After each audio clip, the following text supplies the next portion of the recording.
Tension please എന്ന doctors ഇന്റർവ്യൂയിലേക്ക് എല്ലാ മാന്യ പ്രേക്ഷകർക്കും സ്വാഗതം. ഇന്ന് നമ്മൾ സംസാരിക്കാൻ പോകുന്നത് ഗർഭിണികളിൽ കാണുന്ന ചില സാധാരണ പ്രശ്നങ്ങളും രോഗലക്ഷണങ്ങളെയും കുറിച്ചാണ്. നമ്മളോട് സംസാരിക്കാനുള്ളത് ഡോക്ടർ ആൻസി ജേക്കബ്, കിംസ് കൊച്ചിയിലെ കൺസൾട്ടന്റ് ഗൈനക്കോളജിസ്റ്റ് ആണ്. നമസ്കാരം.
ഗർഭകാല പരിചരണം എന്ന് ഉദ്ദേശിക്കുന്നത് എന്താണ്? ഗർഭകാല പരിചരണം ഏതൊരു ഗർഭിണിക്കും വളരെ അനിവാര്യമായ ഒരു കാര്യമാണ്. ഈ സമയത്ത് ഒരു ഗർഭിണി അറിഞ്ഞിരിക്കേണ്ട എല്ലാ വിവരങ്ങളും ഗർഭിണിക്ക് പകർന്നു കൊടുക്കേണ്ടതാണ്. അത് മാത്രമല്ല, പല രോഗങ്ങളും ഗർഭിണികളിൽ നമ്മൾ കാണപ്പെടുന്നതാണ്. വളരെ നേരത്തെ കാണാവുന്നതാണ്. അപ്പോൾ ഇത് യഥാസമയം അത് കണ്ടുപിടിക്കുകയും അതുമൂലം അതിൻ്റെ കോംപ്ലിക്കേഷൻസിലേക്ക് പോകാതിരിക്കുകയും ചെയ്യുക എന്നുള്ളതാണ് ഈ പരിചരണം കൊണ്ട് ഒരു ഉദ്ദേശം. അതുമാത്രമല്ല, ഇവരുടെ ജീവിതശൈലിയിലുള്ള മാറ്റങ്ങൾ വരുത്തുക, പിന്നെ കുഞ്ഞുങ്ങളിൽ എന്തെങ്കിലും വൈകല്യങ്ങളുണ്ടോ എന്നറിയുക, അല്ലെങ്കിൽ കുഞ്ഞുങ്ങളുടെ വളർച്ച നിരീക്ഷിക്കുക. ഇതെല്ലാം തന്നെ ഉൾപ്പെടുന്നതാണ് ഒരു പൂർണ്ണമായ ഗർഭകാല പരിചരണം. ഒരു ഗർഭിണി എപ്പോഴൊക്കെയാണ് ഡോക്ടറെ കാണാൻ വരേണ്ടത്? ഒരു ഗർഭിണി ഏറ്റവും ആദ്യം കാണേണ്ടത് ആ വിസിറ്റിനെയാണ് നമ്മൾ ബുക്കിംഗ് വിസിറ്റ് എന്ന് പറയുക. ഈ ബുക്കിംഗ് വിസിറ്റിൽ തന്നെ നമ്മൾക്ക് ഒരു ഡോക്ടറിന് എല്ലാ വിവരങ്ങളും, ഈ ഗർഭിണിയെക്കുറിച്ച് അറിയേണ്ട എല്ലാ വിവരങ്ങളും അറിയാനുള്ളൊരു അവസരമുണ്ട്. അതോടൊപ്പം തന്നെ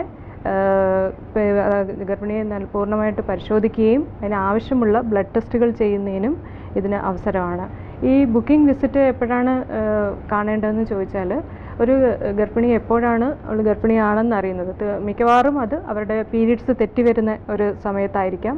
അതും അല്ലെങ്കിൽ എല്ലാ സ്ത്രീകൾക്കും ഇപ്പം പ്രഗ്നൻസി കാർഡ് ടെസ്റ്റ് ചെയ്യാറുണ്ട്. അപ്പോൾ അത് പോസിറ്റീവ് ആണെന്ന് അറിയുന്ന സമയം. അപ്പോൾ ഈ സമയത്ത് വന്ന് അവർക്ക് ബുക്കിംഗ് വിസിറ്റ് ചെയ്യാവുന്നതാണ്.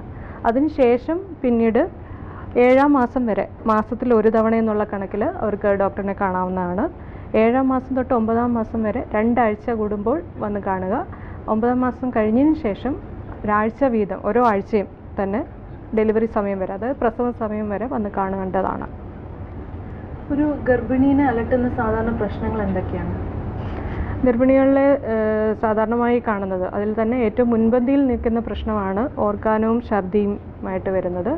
അത് മിക്ക സ്ത്രീകളിലും തന്നെയും അവർക്ക് ബുദ്ധിമുട്ടുണ്ടാക്കാറുണ്ട്.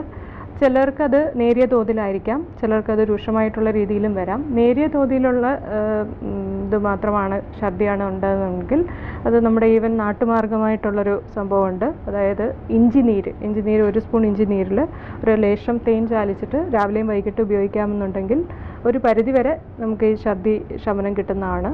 പക്ഷേ ചിലപ്പോൾ അത് രൂക്ഷമായുള്ള രീതിയിൽ, അതായത് അവരുടെ ദിവസേനയുള്ള ജോലിയെ ബാധിക്കുകയും അങ്ങനെയുള്ളൊരു സ്റ്റേജിൽ വരുവാണെങ്കിൽ തീർച്ചയായിട്ടും ഒരു ഡോക്ടറിനെ കണ്ട് ചിലപ്പോൾ അഡ്മിറ്റ് ആവേണ്ട സിറ്റുവേഷൻസും വരാറുണ്ട്.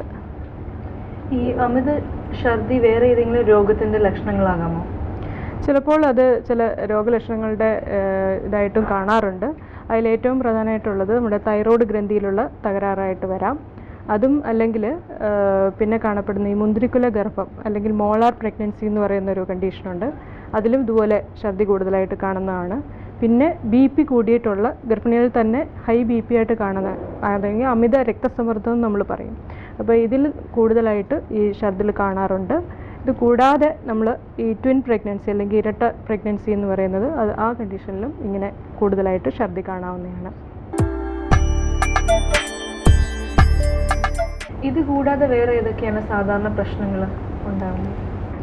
വേറെ കാണുന്ന ലക്ഷണങ്ങൾ എന്തെന്ന് ചോദിച്ചാൽ ഈ നെഞ്ചരിച്ചിൽ അത് കൂടുതൽ സ്ത്രീകളിൽ കാണുന്നതാണ്. പ്രത്യേകിച്ച് ഗർഭസമയത്ത് അവർക്ക് ഈ ഹോർമോണിലുള്ള ചില വ്യതിയാനങ്ങൾ കൊണ്ടാണ് ഇതിങ്ങനെ നെഞ്ചരിച്ചിൽ ഉണ്ടാകുന്നത്. അപ്പോൾ അത് അവരുടെ ആഹാരത്തിലുള്ള ചില മാറ്റങ്ങൾ വരുത്തുകയും അല്ലെങ്കിൽ ജീവിതശൈലിയിലുള്ള ചില മാറ്റങ്ങൾ വരുത്തുകയും ചെയ്യുകയാണെങ്കിൽ കുറേയൊക്കെ അതിന് ശമനം കിട്ടുന്നതാണ്. അതല്ലാതെ തന്നെ ഈ ആൻറ്റാസിഡ് പോലുള്ള ചില ലിക്വിഡ് പ്രിപ്പറേഷൻസ് ഇപ്പോൾ അവൈലബിൾ ആയിട്ടുണ്ട്. അപ്പോൾ അത് നമ്മൾക്ക് ഉപയോഗിച്ചാൽ നന്നായിട്ടത് കുറഞ്ഞു കിട്ടും. പിന്നീടുണ്ടാവുന്ന വേറെ ചില ലക്ഷണങ്ങളാണ് ബാക്ക് പെയിൻ. അത് കൂടുതലും ഈ ഗർഭിണികൾക്കൊരു ബുദ്ധിമുട്ടായിട്ട് പലരും പറയാറുള്ളതാണ്.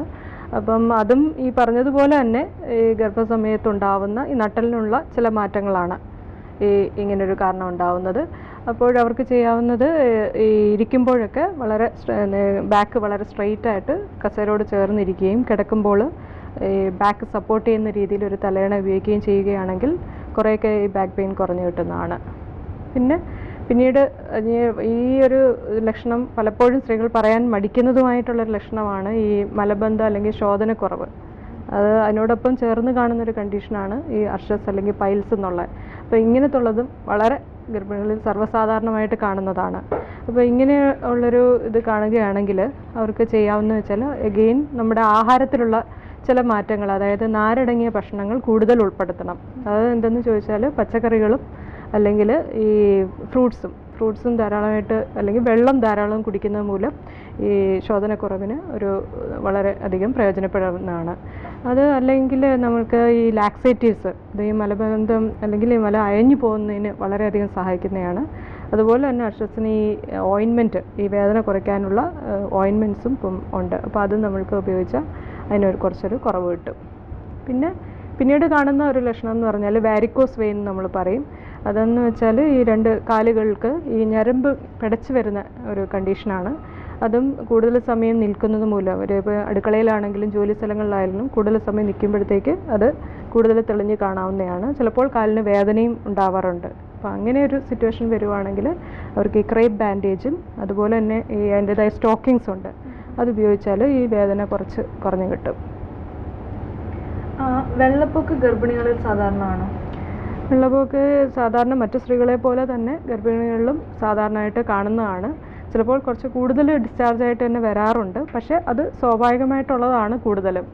പിന്നെ ഇതിലെപ്പോഴാണ് പ്രശ്നം ഉണ്ടാകുന്നതെന്ന് വെച്ചാൽ ഇതിനോടൊപ്പം തന്നെ എന്തെങ്കിലും ചൊറിച്ചിലോ അല്ലെങ്കിൽ നീറ്റലോ അതും അല്ലെങ്കിൽ ദുർഗന്ധമായിട്ടുള്ള രീതിയിൽ എന്തെങ്കിലും ഡിസ്ചാർജ് ഉണ്ടാവുകയാണെങ്കിൽ അങ്ങനെയുണ്ടെങ്കിൽ തീർച്ചയായിട്ടും ഗൈനക്കോളജിസ്റ്റിനെ കാണുകയും പരിശോധിക്കപ്പെടേണ്ടതുമാണ്.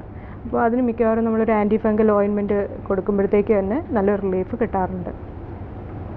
ഗർഭകാലത്ത് ഏറ്റവും കൂടുതലായി ശ്രദ്ധിക്കേണ്ട മറ്റ് രോഗങ്ങൾ എന്തൊക്കെയാണ്? അപ്പോൾ ഇത്രയും നേരം നമ്മൾ ഈ സാധാരണ പ്രശ്നങ്ങളെക്കുറിച്ചാണ് പറഞ്ഞത്. ഇനി നമ്മൾ രോഗലക്ഷണങ്ങളെക്കുറിച്ച്, എന്തൊക്കെ രോഗങ്ങളാണ് പ്രധാനമായിട്ട് നമ്മൾ ഗർഭിണികൾ ശ്രദ്ധിച്ചിരിക്കേണ്ടതെന്ന്. അതിലേറ്റവും പ്രധാനപ്പെട്ട 3 രോഗങ്ങളാണ് നമ്മൾ ശ്രദ്ധിക്കേണ്ടത്. ആദ്യത്തേതെന്ന് പറഞ്ഞാൽ അനീമിയ അല്ലെങ്കിൽ വിളർച്ച എന്ന് പറയും.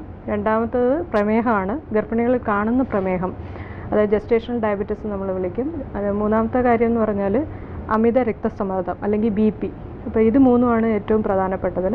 നമുക്ക് ആദ്യം അനീമിയയെക്കുറിച്ചിട്ട് തന്നെ സംസാരിക്കാം. ഇപ്പോൾ ഈ വിളർച്ച സ്ത്രീകളിൽ തന്നെ കൂടുതലായിട്ട് കാണുന്നതാണ്. പിന്നെ ഗർഭിണികളാകുമ്പോൾ പിന്നെയും അത് കൂടുതലായി വിളർച്ചയിലേക്ക് വരികയാണ്.